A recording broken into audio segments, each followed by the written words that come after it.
Level 1. The Notice. You have been in the Army for 5 years. Staff Sergeant, E6, 75th Ranger Regiment, 3 combat deployments, a Combat Infantryman Badge, a body that has started cataloging its own damage in the quiet way that Ranger bodies do by year 5. A notice appears on the bulletin board at Fort Liberty. No unit name, no patch, no insignia. A time, a building number, and 1 sentence.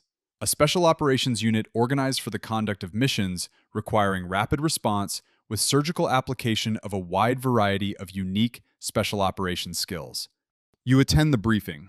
The man at the front is in civilian clothes. He tells you almost nothing. He tells you selection lasts approximately 4 weeks in the mountains of West Virginia. He tells you the attrition rate is historically above 90%.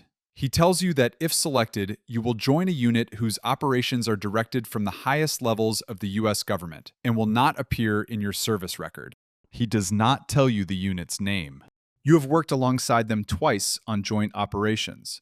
Quiet men who showed up without introduction and were gone 48 hours later, leaving nothing behind except shell casings and a target package with a name crossed off. They didn't look different. They just moved differently. No wasted energy, no performance, presence. You want to know if you are one of them. You show up. Level 2. Assessment and Selection. West Virginia, 4 weeks, twice a year.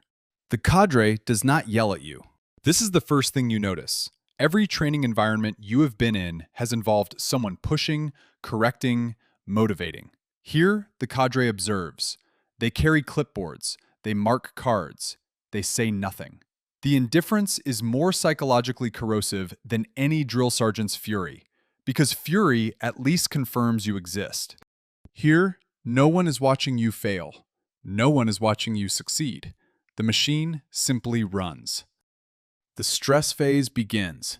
You ruck every day with increasing weight across West Virginia terrain that has no flat ground and no mercy. You navigate alone.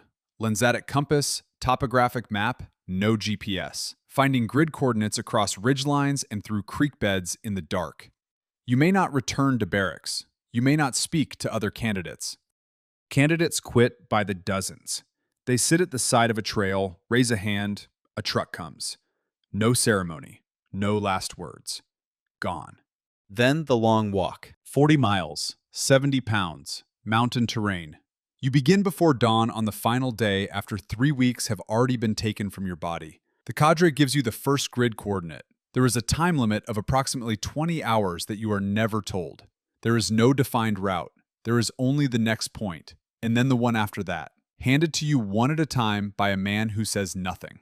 You discover at hour 14 that the hardest part is not the wait or the distance. It is the not knowing. How far you have come. How far is left. Whether you are ahead or behind. The uncertainty is engineered. Beckwith took it from the SAS, who understood that the man who can move without a finish line, without encouragement, without anyone confirming he is doing well, that man will not break in a hide site in a denied country with no one coming to check on him. You find the last point. Of the 120 who began, 11 are selected. You are one of 11. A senior officer approaches you individually. That is the entire ceremony. You feel nothing, except the knowledge that what comes next will be harder than this. Level 3. Operator Training Course. 6 months. The course that builds what selection identifies. On the first day, you fire 500 rounds before lunch. Delta operators fire more ammunition in a single training month than most infantry battalions fire in a year. The marksmanship block rebuilds your shooting from the ground up, regardless of what you qualified before you arrived. Rifle to pistol in a confined space in under a second. Live targets at 3 meters with a hostage 2 inches outside the margin. Total darkness, by sound and feel. The shoot house runs on live ammunition with live role players standing next to the targets because Delta does not train with simulated consequences. The margin between the target and the role player is the same margin you will have in a real compound. The breaching block teaches you to open any door on Earth in under 3 seconds. Mechanical, ballistic, explosive. The tradecraft block is where Delta separates from every other unit in the military. Cover identities, surveillance detection routes, how to move through a foreign city looking exactly like someone who belongs there. Delta operates where soldiers don't go, which means Delta operators have to stop looking like soldiers the moment they leave the aircraft. You learn surgical trauma management, not buddy aid. You learn to decompress a tension pneumothorax with a needle in a hallway while the person who shot your teammate is still in the building. On the final day, there is no graduation ceremony, no family, no audience. You receive your squadron assignment, A, B, C, or D. You are an operator. The word means one thing on this compound. You have earned it. Level 4, New Operator, the training cycle that never stops. You are the newest person in every room. The man beside you in the shoot house spent 6 years in 7th Special Forces Group before selection. The man running the drill has been doing this for a decade. Your OTC skills are not a point of pride. They are a baseline. No notice alerts pull you back to the compound at 2 a.m. A gut check exercise begins with a parachute drop, 30 miles from Fort Liberty, and ends 8 hours later through rucking, river paddling, obstacle courses, and live fire drills.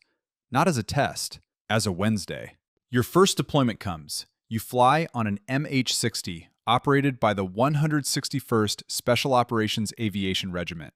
Night Stalker pilots who can place a helicopter on a rooftop the size of a parking space at midnight with no exterior lights. The breach goes. The door comes off in a controlled detonation that sounds like a flat crack of thunder. You move through the structure. First room clear in 4 seconds. Second in 3. The target is in the third room, exactly where the intelligence said. Flex cuffs, bag over his head. Walk him to the helicopter. Time on target, 91 seconds. 4 hours later, you are cleaning your weapon on a forward operating base, eating a protein bar. Nobody outside this compound will ever know what happened tonight. That is not a complaint. That is the job. Level 5, Experienced Operator. You have been on target over 100 times. Iraq, 2006 through 2008. Afghanistan, Syria. Locations with no public record of American military presence. Task Force 145 runs 10 to 15 direct action raids per night across multiple provinces during the surge years.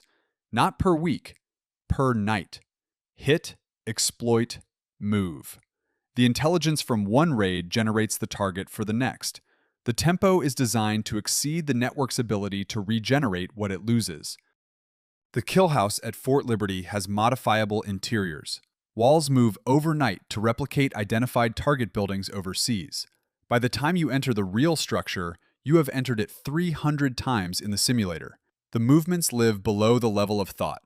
You can tell from the quality of silence in a hallway whether someone is waiting at the end of it. This is not a skill you were taught.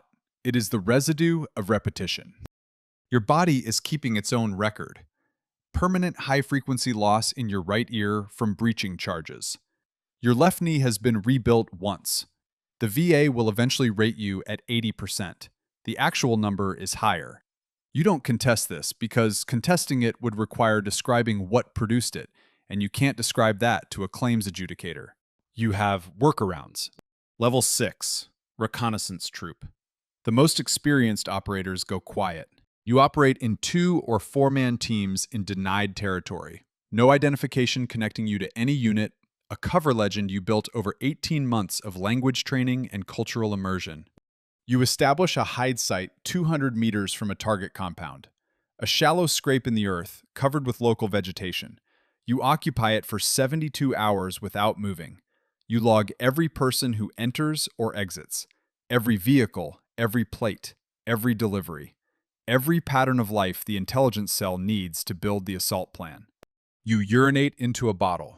You defecate into a bag. You do not shift your weight to relieve the pressure on your hip where the equipment has been digging for 20 hours because the slight movement might alter the vegetation profile and a camera or a careful guard will see it. Assault is violence compressed into seconds. Recon is discipline stretched across days. Both require the same thing, the ability to be exactly where you are supposed to be doing exactly what you are supposed to do when everything in your body is demanding you do something else. You write the report in a hole in the ground at 3 a.m. and transmit it on an encrypted burst and go back to watching the compound. The assault troop trusts that report with their lives. Level 7. Team Leader. 4 operators. Their readiness, their performance, their lives. Rank inside the unit is secondary to capability. You might be an E7 leading other E7s. Beckwith designed it that way because he learned from the SAS that rigid rank structures get people killed in small unit operations, where the man on the ground sees things the commander doesn't. You receive a target package.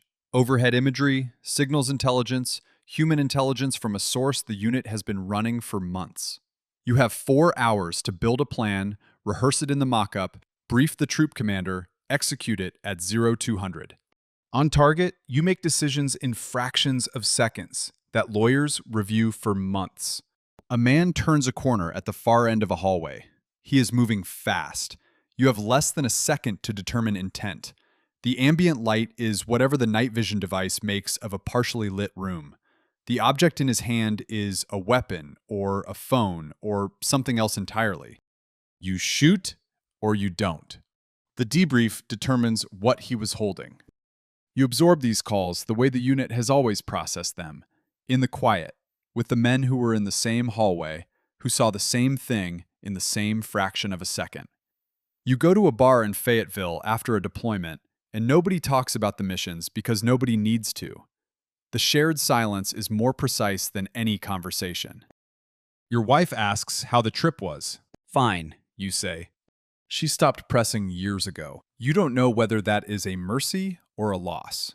Level 8. After the unit. No parade, no press release, no ceremony. Your service record says Department of the Army Staff Element, Fort Liberty, North Carolina. That is the entire biography the public record offers. No missions, no operations, no country you entered, no name you were given 6 hours before a target and forgot 6 hours after. You try civilian life.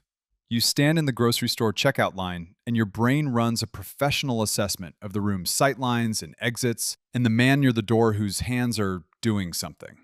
Not as a choice. The assessment runs whether you invoke it or not. It is what 15 years leaves behind when the work is over.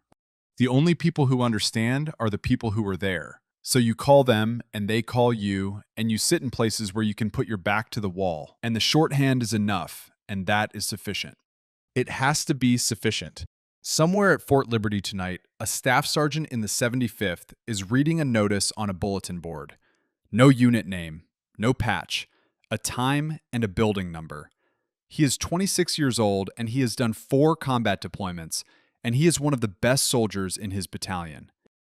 He doesn't know about the long walk, or the hide site, or the bar in Fayetteville. He knows the date. He knows where to show up. The unit will tell him if he's good enough. It always does.